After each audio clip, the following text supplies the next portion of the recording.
Qaynonam meni mensimaydi. Ovsinimga esa faqat paxta qo'yadi. Buni sababi men o'qimaganman, uyda o'tiraman. Ovsinim esa o'qigan, ishlaydi. Uni o'zini shaxsiy puli bor, unga ortiqcha gapirisha olmaydi. Uyda hamma ishlarni men qilaman, hattoki ovsinimni bolalariga ham men qarayman. Onamni tug'ilgan kunlarga ham yaxshi narsalar sotib ola olmayman. Ovsinim esa bemalol sotib oladi. Va oldimdan sizni videolaringiz chiqib qoldi. Taqinchoq yasash orqali uyda o'tirib daromad topish. Boshida juda ham ikkilandim. Kuyib qolsam-chi deb o'yladim. Lekin harakat qilmasam baribir ham hayotim o'zgarmasligini tushundim va boshladim. Kursingizga yozildim, o'rgandim. Boshida qaynonam bilan ham pisand qilishmadi. Ammo menga qo'shnilardan va onlayn zakazlar tushishni boshlagandan keyin ularning ham fikri o'zgardi. Menga vaziyatlar yaratib berishni boshlashdi.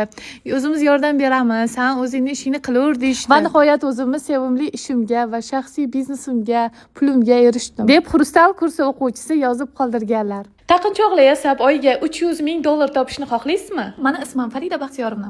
Taqinchoq yasash sohasida 7 yillik tajribaga egaman va Xrustal by Farida brendining asoschisi hisoblanadi. Taqinchoq biznesini boshlamoqchi bo'lsangiz, quyidagi telefon raqamlariga yoki Telegramdan kurs so'zini yozib qoldiring yoki Xrustal dasturiga kirib darslarni ko'rishingiz mumkin.